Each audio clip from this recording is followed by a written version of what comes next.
तीसरी बार जो है वो मोदी वज़ीर-ए-आज़म बना है और इस टेन्योर में तो गांधी ने, बल्कि मुझे याद है कि यहाँ तक कहा था इनिशियल स्टेटमेंट अगर मैं पढ़ूँ, उन्होंने कहा कि मैं पाकिस्तान का वीज़ा नहीं लूँगा, हम दोनों मुल्कों के दरमियान ब्रदराना ताल्लुकात चाहते हैं। उसको नरेंद्र मोदी आप रेफर कर रहे हैं, आरएसएस और बीजेपी जो दुनिया की सबसे बड़ी दहशतगर्द पार्टी है, नरेंद्र मोदी जो हिटलर मैसोलिनी प्लस उससे भी जलील आदमी है, ठीक है। लेकिन वहाँ पे मुसलमानों के लिए जो हेट्रेड है वो मौजूद थी, और उसमें आपने देखा कि बहुत सारे हिंदू मुस्लिम कुछ 46 हिंदू मुस्लिम कुछ फसादात हुए। लेकिन इसके अंदर जो बहुत ज्यादा तेजी आई और बहुत ज्यादा जो बढ़ाव आपने देखा वो नरेंद्र मोदी जब पावर में आया है, उसके बाद आपने देखा कि ये एक्सट्रीमिज्म।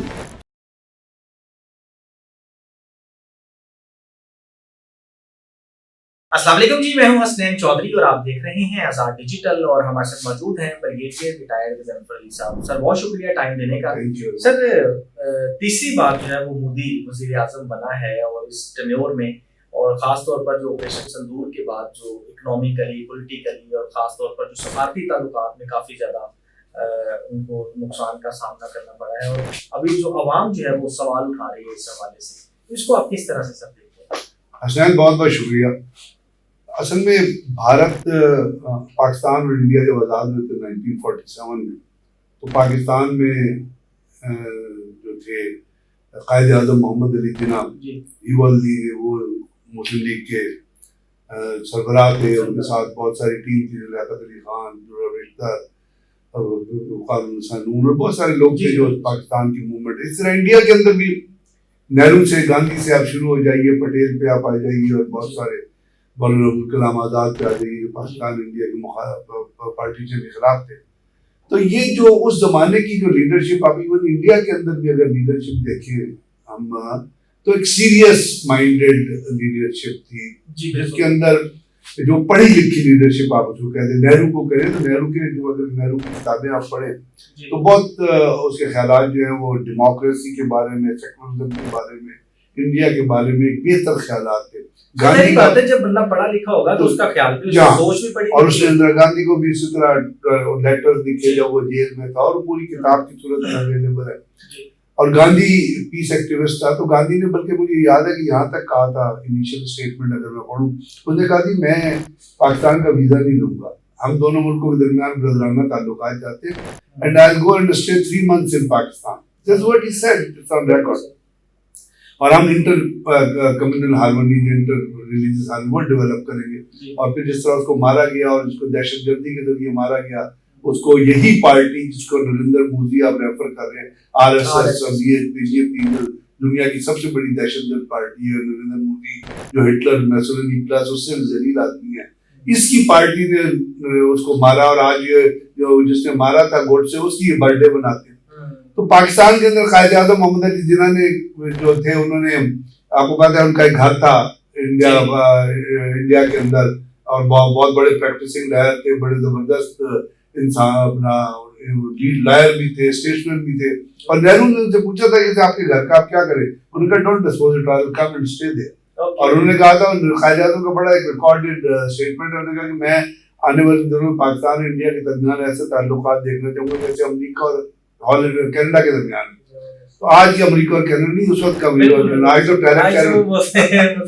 उस वक्त का अमेरिका। तो ये थी, अब ये लीडरशिप जो थी, इसने दो पाकिस्तान के अंदर मुखालफत तो उसी तरह मौजूद थी, क्योंकि उनका थीसिस जो था वो ये समझते थे कि इंडिया डिवाइड हो गया। हालांकि उनका थीसिस ही गलत है, ये तो सब कॉन्टिनेंट डिवाइड हुआ था, यहाँ पे कोई इंडिया नाम की स्टेट तो नहीं थी।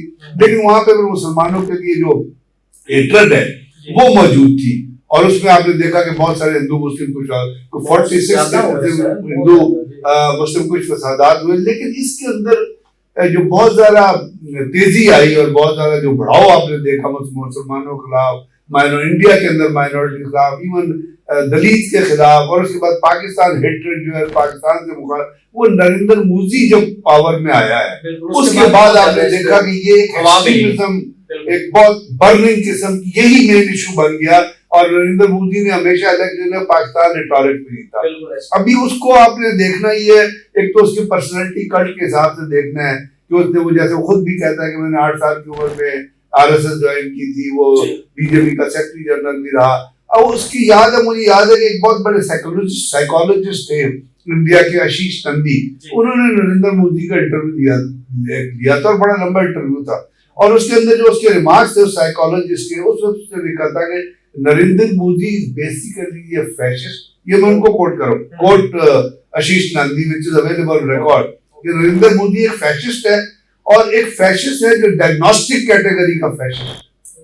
और उसके अंदर उन्होंने लिखा था कि ये अंदर से बहुत डरपोक है, लेकिन ऊपर से अपने आप को ये पावर के नशे, किसी भी पावर के नशे में आके ये अपने आप को एक बुचर की तरह साबित करने की कोशिश करेगा। इसकी ईगो जो है वो ऐसी है कि इसके अंदर ये अपने उस ईगो के अंदर ये अपने आप को अंदर से इनसिक्योर फील करता है, और उस इनसिक्योरिटी के लिए वो चीजें इस्तेमाल करेगा जो न सिर्फ किसी भी पावर में उसके अंडर कमांड, उसके नीचे वाले लोग हैं, बल्कि एक माशरे के लिए नुकसानदेह हो। अब ये एक साइकोलॉजिस्ट दिख रहा है।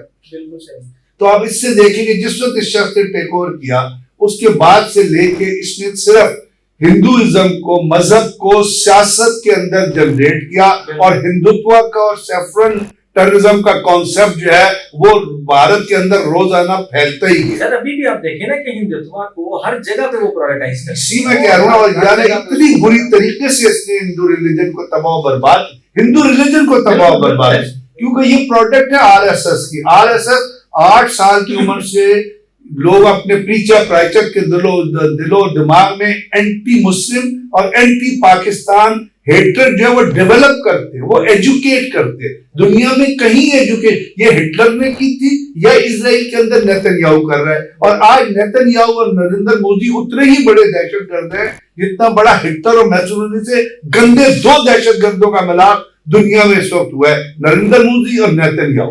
और ये नरेंद्र मोदी है जिसके बाद टाइम्स ने एक रिपोर्ट छापी थी। मैं अपनी बात नहीं कहूँगा, मैं दुनिया की बातें आपको बताता हूँ जिससे आपको अंदर लगेगा कि भारत किस बुरी तरीके से तबाह बर्बाद हो रहा है। गूदी मीडिया सिर्फ नरेंद्र मोदी को देखता है।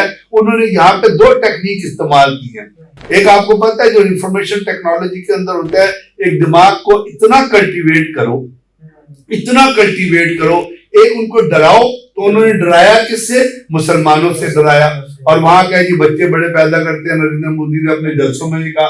दूसरा उन्होंने परसेप्शन डेवलप की हिंदुत्व की, रिलीजन को स्ट्राइक करो कि आपका रिलीजन जो है वो एक स्टेक है। तो इन 2 चीजों को मिला के, एक डर को मिला के, एक रिलीजियस एक्सट्रीमिज्म को मिला के, इसलिए इंडिया की जो पूरी की पूरी आबादी थी उसको इस तरीके से कैप्चर कर दिया थ्रू मीडिया, जिसको आप गूदी मीडिया कहते हैं, कि इसके ऊपर बैठकर टाइम्स को एक तस्वीर लगानी पड़ी नरेंद्र मोदी। टाइम में बहुत बड़ा आप बताए, उसके ऊपर उसने नरेंद्र मोदी की तस्वीर लिखा था, उसके ऊपर जो हेडिंग लिखी थी उन्होंने लिखा था India divider in chief, India divider in chief. तो इससे आप अंदाजा लगा लीजिए कि इसने मजहब के जरिए अकलियतों को और इवन हिंदू अकलियतों को किस तरीके से डिवाइड किया।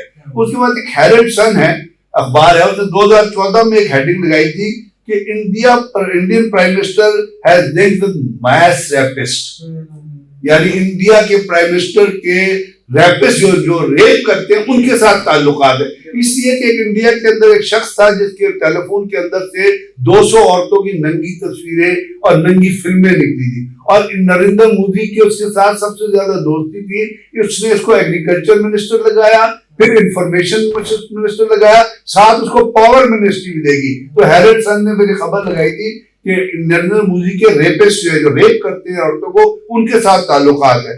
फिर एक और जापान का अखबार है निकी एशिया, निकी एशिया ने एक खबर लगाई थी कि Indian Modi is under fire for election hate speech against मुस्लिम। यानी जापान को भी ये पता था कि नरेंद्र मोदी जो है अपने इलेक्शन के अंदर मुसलमानों के खिलाफ हेट स्पीचेस करके अपना इलेक्शन जीतना चाहता है। अब ये सिंगापुर के एक और चीज देखिए, सिंगापुर के प्राइम मिनिस्टर, सिंगापुर का कितना डेवलप मुल्क है, सिंगापुर के प्राइम मिनिस्टर ने अब सिंगापुर को तब्दील करके रख दिया है। यानी सिंगापुर के प्राइम मिनिस्टर वो हैं जो लोगों के रिश्ते भी खुद डिसाइड करते हैं किसकी शादी किसके साथ होनी चाहिए। उस सिंगापुर के प्राइम मिनिस्टर की स्टेटमेंट ऑन रिकॉर्ड है कि नेहरू को जो इंडिया है, court Singapore prime minister, English में कहा था, मैं उर्दू में आपको बताऊं कि नेहरू का जो इंडिया है उसके अंदर जो लोकसभा के मेंबर हैं, उन लोकसभा के मेंबर में 53 मेंबर के खिलाफ करप्शन के रेप के और रिलीजियस हेट्रेड के चार्जेस हैं, तो इंडिया जो है वो तबाही और बर्बादी की तरफ जा रहा है। यानी जिसकी लोकसभा में, जिसकी असेंबली में वो लोग हों जिनके खिलाफ एक्सट्रीमिज्म, हेट्रेड के चार्जेस हो, करप्शन के चार्जेस हो, रेप के चार्जेस हो, उस असेंबली का क्या शेम, हीनियस क्राइम। यानी राजनाथ सिंह हो गया, अमित शाह हो गया, नरेंद्र मोदी हो गया, अजीत कुमार ढेबर के दोनों बच्चे मनी लॉन्ड्रिंग में लगा में, आपको पता है। तो ये तमाम चीजें हैं जिसकी वजह से जो आप बात कर रहे हैं ना, अब दुनिया, इंडिया में पहली दफा लिंचिंग की टर्म इस्तेमाल हुई। लिंचिंग है लोगों को मारना, उनके ऊपर जुल्म करना, उनको कोड़े मारना, उनके ऊपर उनकी छुरियां मारना, इंतहा पसंदी की एक लिंचिंग टर्म है। और उस लिंचिंग की टर्म में न्यू एक तबरेज अंसारी एक शख्स था जो दिल्ली की सड़कों पर फिर रहा था, उसको उन्होंने इंडियन मॉब ने, एक्सट्रीमिस्ट मॉब ने नरेंद्र मोदी की हेट्रेड की वजह से लिंचिंग करके उसको मार दिया। उसके ऊपर इतने पत्थर मारे, उसके ऊपर डंडे मारे कि वो शख्स मार गया। उसके ऊपर न्यूयॉर्क टाइम्स ने एक तस्वीर हेडिंग जो लगाई थी, उन्होंने कहा था कि एक शख्स को, मतलब कोट न्यूयॉर्क टाइम्स के forced to chant Hindu slogans, यानी एक शख्स को फोर्स किया गया तो क्या हिंदू के नारे लगाओ और इसके ऊपर Muslim man is beaten to death. अभी ये कल्चर है, इस कल्चर से नरेंद्र मोदी जो वो पहलगाम के बाद ऑपरेशन सिंदूर में आया, क्योंकि उसकी साइकोलॉजी इस तरह डेवलप हो रही थी, साइकोलॉजी इस तरह डेवलप हो रही थी, तो उसने क्या करा, अब जब ऑपरेशन सिंदूर में आया तो वो एक्सपोज हो गया। यानी इससे पहले उन्होंने सर्जिकल ड्राइव कर, वो भी आपको पता था। उसके बाद 2018 में जब पाकिस्तान में आए तो उसके बाद एक दो जहाज राजी अभिनंदन यहाँ कैप्चर हो गया, जो पाकिस्तान के खिलाफ उन्होंने साजिश शुरू की। उसमें अभी वो अपना पकड़ा गया बंदा पाकिस्तान के अंदर, इनका एक जासूस जो था बलूचिस्तान के अंदर पकड़ा गया, तो वो कलोशन यादेव वो एक्सपोज हो गया। कतर के अंदर जिन्होंने एक जासूसी का शुरू किया तो उसमें एक ब्रिगेडियर और 10 लोग वो पकड़े गए।